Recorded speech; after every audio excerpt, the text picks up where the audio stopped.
안녕하십니까. 주역 64개 노트 정리. 이번 시간에는 39번째 개인 수산건에 관한 첫 번째 시간입니다. 전체적으로는 215번째 노트 정리입니다. 이번 시간에는 이제 험난함의 시기인 건의 시기에 대해서 같이 한번 총론적인 설명을 같이 한번 보겠습니다. 자, 먼저 한자 정리한 것을 같이 한번 살피겠습니다. 건, 이서남, 분리동북, 이견대인. 자, 글을 한번 보겠습니다. 다시 한번 읽어보겠습니다. 건, 이서남, 분리동북, 이견대인. 건은 서남은 이롭고 동북쪽은 이롭지 않으니 이견대인, 대인을 만나봄이 이로우니 고듬이 길하니라, 이렇게 이야기합니다. 이 건의 한자를 보면은 이렇게 쩔뚝거린다 이렇게 이야기합니다. 즉 건은 쩔뚝거린다 이렇게 이야기죠. 그래서 이거를 자세히 분설해서 보면은 겨울의 다리죠. 즉 겨울에는 날씨가 추우니까 이제 다리가 피가 통하지 않죠. 우리가 겨울에 군대에서 전방에서 야간에 경계 근무 서고 나면은 그 군화는 딱딱해지는데 발에 아무런 감각이 없는 거죠. 그래서 이런 건의 물상도 이렇게 생각하면은 쉽게 이해를 할 수 있을 것입니다. 즉 겨울에 피가 통하지 않으니 발이 절뚝거린다 이렇게 이야기합니다. 그래서 건은 일의 발전 단계가 일정 수준에 이르고 난 뒤에 어려움을 이제 이렇게 이야기하는 것입니다. 우리가 이제 이런 주역 64개에서 어려움에 이제 관한 개가 제일 많죠. 첫 번째가 제일 처음 당장 생각할 수 있는 게 산수몽개가 어렵죠. 제일 처음에 세 번째 개인. 그래서 어려운 개가 많은데 이제 이 수산건의 개는 이제 일의 발전 단계가 어느 정도 성숙하고 난 다음에 겪는 어려움이라고 이야기합니다. 이때 이제 어려움을 극복하기 위해서는 음의 부드러운 수단을 써서 대응을 해야지 강건하게 돌진하는 방식을 쓰면은 안 된다, 이롭지 않다 이렇게 이야기합니다. 그리고 이제 12벽계 추이사 이제 8개의 방위를 보면은 우리가 제일 첫 시간에 많이 했죠. 이제 한번 또 보겠습니다. 구리, 사손, 삼진, 팔간, 팔간, 일감, 육건, 칠태, 이곤, 이렇게 이제 방위로 이렇게 보는 방법을 이야기했죠. 그래서 여기가 남쪽, 그 다음에 진은 동쪽, 감은 북쪽, 태는 서쪽입니다. 그래서 동북쪽은 여기 간이죠. 간은 불리하고 이제 고는 서남이죠. 여기가 서남이죠. 여기는 동북이고. 자, 이걸 보고 이제 글을 보면은 조금 많이 이해가 옵니다. 자, 이제 여기에 수산건은 산개가 감의 험난한 물이죠. 험난함. 그리고 또 학계가 간산이니까 간산 위에 또 험난한 수가 있으니까 험난함이 어찌 보면 중첩되어 있다고도 생각을 할 수 있죠. 그래서 개를 보면은 산괴 감은 물, 흐른다, 통한다, 돼지, 근심, 도적, 구덩이, 험난함, 일, 노고, 법률의 상이 있다고 이야기합니다. 학계 간은 산, 좁은 길, 절제, 멈춤, 정지, 열매, 정지, 문, 구하다의 상이 있다고 이야기합니다. 그래서 험난한 산 위에 또 험한 물이 있다면 어려움이 겹치는 거죠. 또 다르게 설명하기를 감은 험난함인데 간은 멈춤이다. 즉 험난함이 앞에 있어서 멈추어서 나아갈 수 없는 것이 수산건의 상이라고 이야기합니다. 또한 앞은 험난하고 뒤에는 막혀 있으니 이걸 쩔뚝거린다, 건이다 이렇게 이야기합니다. 자, 단사를 한번 보겠습니다. 간, 건나냐, 건나냐, 험제졌냐. 건은 어려운 것이 앞에 있다. 견험이 능지 지의제. 험난한 것을 보고 그칠 줄 아니 지혜로움이다. 건리서남 왕득중야 분리동북 기도국야. 건의 서남쪽은 이롭다 하는 것은 서남쪽은 이제 곤이죠. 아까 이야기했듯이 곤입니다. 나아가면 중을 얻을 것이고 동북쪽은 이로움이 없다는 것은 그 도가 막힘이요. 동북쪽은 간산이죠. 방위상. 그 다음 이견대인 왕유공야 당이정길 이정방야.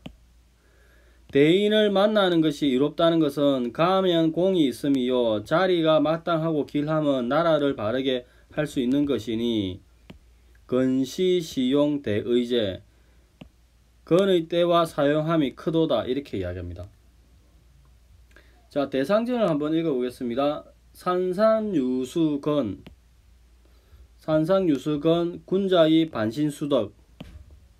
산 위에 물이 있는 것이 건이니 군자는 이로써 자신을 돌이켜보며 덕을 닦는다 하니라. 이렇게 이야기합니다. 즉 군자가 험난함을 만나면은 반드시 자신을 되돌아보고 먼저 자신에게 반성해라 이 말이죠. 즉 잘못을 자신에게 찾아서 스스로 수양함을 정진시킨다. 이렇게 이야기합니다. 자, 여기까지가 이제 일반적인 교과서적인 설명이고 다산의 설명을 보겠습니다. 자, 먼저 한자를 한번 읽어보겠습니다. 건, 이서남, 분리동북, 이견대인, 정길. 건은 서남 쪽이 이로울 것이며 동북 쪽은 이롭지 않을 것이다. 대인을 만나면 이로울 것이며 이를 맡아 처리하면 길할 것이다. 이렇게 이야기합니다. 그럼 건의 일반적인 다산의 설명을 같이 한번 보겠습니다. 이렇게 수산건께는 이렇게 모계인 풍지간과 뇌산소가에서 이렇게 왔습니다. 그래서 기본적으로 건은 이렇게 쩔뚝거린다 이야기하죠. 즉 이 물상을 확대해서 보면은 이렇게 뇌산소가에서는 진의 다리가 이렇게 두 개가 있는 거죠. 두 개가 있는데 이렇게 추위를 하게 되면은 하나의 다리가 이렇게 감의 질병에 걸리는 거죠. 그래서 쩔뚝거린다 이렇게 이야기합니다. 즉 뇌산소가 시절에는 두 개의 진 다리가 있는데 추위를 하게 되면은 하나가 감의 질병에 걸리니까 쩔뚝거린다 이렇게 이야기합니다. 똑같이 또 다른 모계인 풍지간도 이렇게 손의 허벅지가 있는데 이렇게 추위를 하게 되면은 똑같이 이렇게 감의 질병에 걸리는 거죠. 즉 손의 관객의 손의 허벅다리에 감의 질병이 얻으니까 결국 건 쩔뚝거림에 물상이 나온다고 이야기합니다. 그 다음 이 서남은 이제 아까 이야기했듯이 이 서남은 여기죠. 서남. 그 다음에 동북은 여기입니다. 간. 이 서남은 곤이죠. 그 다음에 동북은 간이고 여기고 아까 앞 시간에 앞부분에 했습니다. 그래서 이렇게 그 수산건이 되는 경우에는 이제 그 기본적으로 이 목계인 풍지간과 뇌산소가에서 왔습니다. 근데 뇌산소가 시절에 보면은 이 강이 이렇게 이제 중간에 이렇게 있죠. 공계 가운데 강이 있는 거죠. 이런 상태에서 추위를 하게 되면은 곤의 중앙을 이렇게 얻는 거죠. 결국에는 곤의 중앙을 이렇게 획득하게 된다고 이야기합니다. 곤의 중앙을 이렇게 가운데 가게 된다 이렇게 이야기합니다. 즉 설명을 보면은 감은 곤의 중을 얻는 것인데 뇌산소가에서 두 개의 강이 가운데 있고 추위를 하더라도 결국 사가 오로 상승하면서 곤의 중위를 얻게 되니까 이 서남의 물상이 나온다고 이야기합니다. 그 다음에 분리동북은 이제 동북 쪽이 간산인데 이제 이 풍지간 목계인 기본적으로 수산건 본계가 이렇게 수산건에 물상이 있으면 이 수산건은 풍지간으로부터 왔죠. 목계인. 풍지간은 전체적으로 간산이죠. 추위를 하더라도 이렇게 간산에 이렇게 물상이 나오니까 간이 있으니까 분리동북. 이 산은 막히고 좁은 길이니까 분리동북의 물상을 나타내는 것입니다.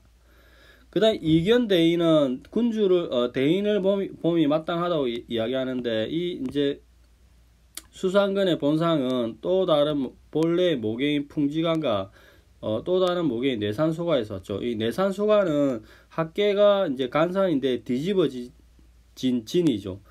그래서 군자 중에 제일 아래에 있던 자가 이렇게 추위를 하게 되면은 이제 아래에 있던 자가 추위를 하게 되면은 리로서 만나는 거죠. 그리고 이 사가 오로 올라가는 것을 5위가 군위의 자리니까 군주의 자리에 얻는다 이렇게 이야기합니다.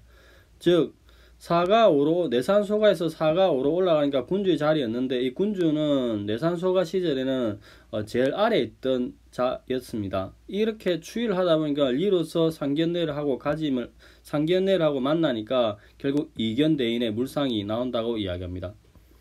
그 다음에 가면 길할 것이다는 이렇게 뇌산소가에서 4가 5로 가니까 감의 2를 얻고 여전히 감의 2를 얻고 4가 5로 가니까 군위의 자리를 얻는 거죠. 군위에 5위가.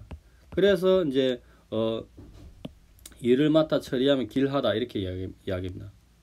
그 다음에 지혜롭다는 이야기는 이렇게 감의 험난함을 보고 내가 멈출 줄 아니까 그것이 지혜롭고 그 지혜가 또 밝다고 이야기합니다. 이렇게 밝으면 물상 나오죠. 즉 감의 험난함을 보고 내가 멈출 줄 아니까 그 지혜로움이 밝은 것이다 이렇게 이야기를 합니다. 그 다음에 왕득 중의 물상은 이제 4가 5로 가가지고 중을 얻는 거죠. 그 다음에 기도궁은 이렇게 수산근의 학계가 간이 좁은 길이 있으니까 이걸 이제 그 도가 궁하다 이렇게 이야기합니다. 자, 대상지를 한번 읽어보겠습니다. 산상유수 건 군자의 반신수덕. 산 위에 있는 것이 물이 있는 것이 건계의 상이다. 군자는 이 괴를 관찰함으로써 자신을 반성하고 덕을 닦는다 이렇게 이야기합니다. 그러면은 이제 기본적으로 물상을 보면은 이렇게 그 수산건은 이렇게 풍지간에서 왔죠. 풍지간. 근데 이제 풍지간 상계가 이제 보면은 손의 명령이 있는 거죠. 이렇게. 손의 명령은 어디서 오느냐? 곤의 나라에서 이렇게 온다고 이야기합니다. 이래서 교화를 베푸는 게 잘 될 것 같은데 잘 안 되는 게 기본적으로 학계가 이렇게 텅텅 비어 있죠. 곤으로서. 비어 있으니까 안으로서 공덕이 허해서 그러니까 학계에 양이 없다 이 말이죠. 교화를 할 수 없으니까 부득불 이렇게 추위를 하게 되니까 강이 하나 이렇게 내려오는 거죠. 그래서 결국에는 이렇게 돌이켜서 자신에게 구한다의 물상은 이렇게 학계가 수상근이 되면은 간의 물상이 나오죠. 구하게 되니 결국에 감의 덕을 이루어서 리로서 수신을 하게 된다 이렇게 이야기합니다.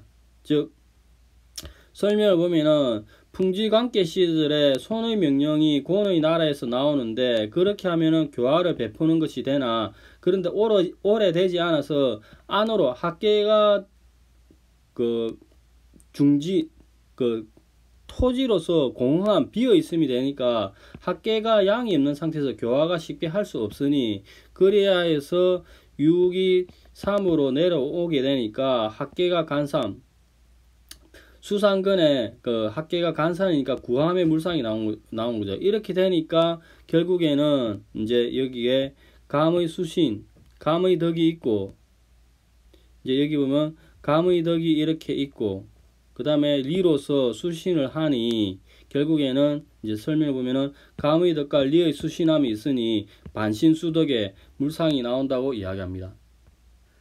자, 글을 한번 읽어보면은 산 위에 있는 것이 강계의 물상이니 산 위에 있는 것이 건계의 상이다. 군자는 이 괴를 관찰함으로써 자신을 반성하고 덕을 닦는다. 이렇게 이야기합니다. 자, 이번 시간에는 그 수산근의 그 총론적인 물상에 대해서 봤습니다. 수산근은 그 이제 다리가 쩔뚝거리게 되는 그런 어려운 측면이 있는데 이게 이제 어떻게 이런 어렵고 험난함을 극복할 것인가에 대한 괴입니다. 다음 시간부터는 개별 효에 대해서 한번 같이 또 살펴보겠습니다.